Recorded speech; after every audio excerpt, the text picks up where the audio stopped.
Hello friends, welcome to కీర్తి వంటిల్లు. ఈరోజు వీడియోలో స్వీట్ బోండాలు చేసి చూపించబోతున్నాను. ఈ వీడియో మీకు నచ్చినట్లయితే లైక్ చేసి సబ్స్క్రైబ్ చేసుకోండి ఫ్రెండ్స్. పిల్లలు స్వీట్ అడిగితే అప్పటికప్పుడు 10 నిమిషాల్లో చాలా ఈజీగా టేస్టీగా ఇలా చేసి పెట్టండి. చాలా ఇష్టంగా తింటారు, చాలా బాగుంటాయి. ఎలా తయారు చేసుకోవాలో ఇప్పుడు చూసేద్దాము.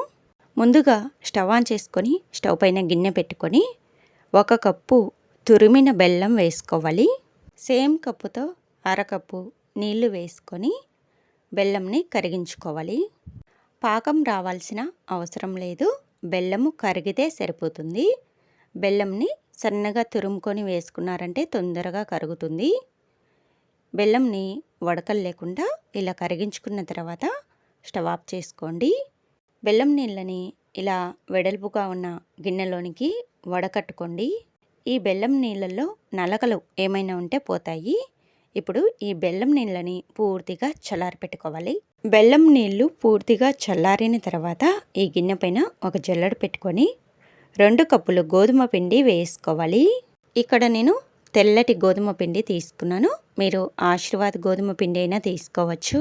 పిండిని జల్లించుకున్న తర్వాత 2 స్పూన్లు బొంబాయి రవ్వ అంటే సూజీ రవ్వ వేసుకోవాలి. ఇలా రవ్వ వేసుకుంటే బోండాలు క్రిస్పీగా వస్తాయి.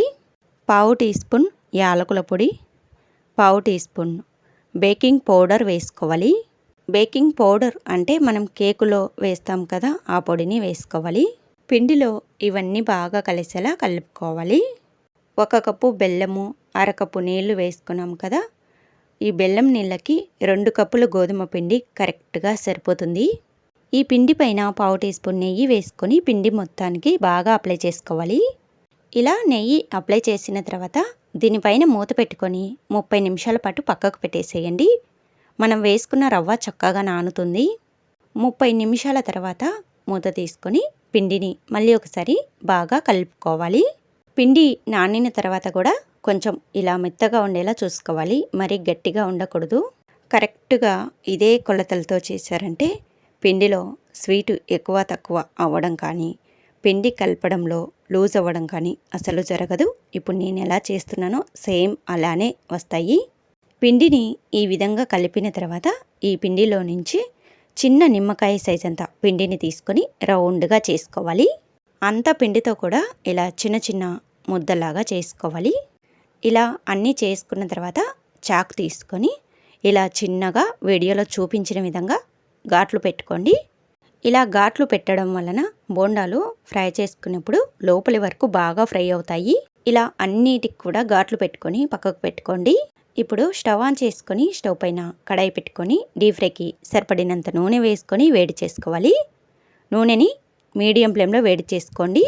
నూనె గోరువెచ్చగా ఉంటే సరిపోతుంది. నూనె ఎక్కువ వేడి అవ్వకూడదు. గోరువెచ్చగా అయిన వెంటనే స్టవ్ని లో ఫ్లేమ్లో పెట్టుకొని మనం చేసి పెట్టుకున్న పిండి బాల్స్ని నూనెలోనికి వేసుకోవాలి. వీటిని నూనెలో వేసిన వెంటనే కలుపుకోవద్దు. 1 నిమిషం పాటు బాగా ఫ్రై చేసుకున్న తర్వాత ఇలా కలుపుకుంటూ ఫ్రై చేసుకోవాలి. వీటిని లో ఫ్లేమ్లో మాత్రమే ఫ్రై చేసుకోండి. అప్పుడే లోపల పచ్చిగా లేకుండా లోపలి వరకు బాగా ఫ్రై అవుతాయి. వీటిని గోధుమ పిండి బెల్లంతో చేస్తున్నాం కాబట్టి నూనెలో వేసినప్పుడు తొందరగా కలర్ వస్తాయి. కాబట్టి వీటిని నూనెలో వేసుకునే ముందు నూనె గోరువెచ్చగా ఉండాలి. నూనెలో వేసుకున్న తర్వాత స్టవ్ని లో ఫ్లేమ్లో పెట్టుకొని మాత్రమే ఫ్రై చేసుకోవాలి. ఇవి ఫ్రై అవ్వడానికి కాస్త టైం పడుతుంది. నిదానంగా ఇలా అన్ని వైపులకు కలుపుకుంటూ బాగా ఎర్రగా వచ్చేంత వరకు ఫ్రై చేసుకోవాలి. ఈ స్వీట్ బోండాలు తయారు చేసుకోవడం చాలా అంటే చాలా ఈజీ. తక్కువ టైంలో చాలా ఈజీగా తయారు చేసుకోవచ్చు. చాలా టేస్టీగా ఉంటాయి. తప్పకుండా ట్రై చేయండి. ఇలానే రెండో వాయి ఫ్రై చేసుకున్నప్పుడు కూడా నూనె గోరువెచ్చగా ఉండేలా చూసుకోండి. నూనె బాగా వేడిగా ఉంటుంది కాబట్టి స్టవ్ ఆఫ్ చేసుకొని నూనె గోరువెచ్చగా అయ్యాక బోండాలు వేసుకొని స్టవ్ని లో ఫ్లేమ్లో పెట్టుకొని ఫ్రై చేసుకోవాలి. ఇదొక్క విషయం గుర్తుపెట్టుకొని చేశారంటే బోండాలు చాలా బాగా వస్తాయి. ఇలా మంచి కలర్ వచ్చేంత వరకు బాగా ఫ్రై చేసుకున్న తర్వాత ఈ బోండాలను తీసుకొని ఒక ప్లేట్లోనికి వేసుకోండి. ఇలానే మిగతా వాటిని కూడా నూనెలో వేసుకొని ఫ్రై చేసుకోవాలి. ఇలా అన్ని బోండాలను ఫ్రై చేసుకొని తీసుకున్న తర్వాత చూపిస్తున్నాను. టేస్ట్ అయితే చాలా చాలా బాగున్నాయి. తప్పకుండా ట్రై చేసి మీకు ఎలా వచ్చిందో కామెంట్ చేయండి. Thanks for watching.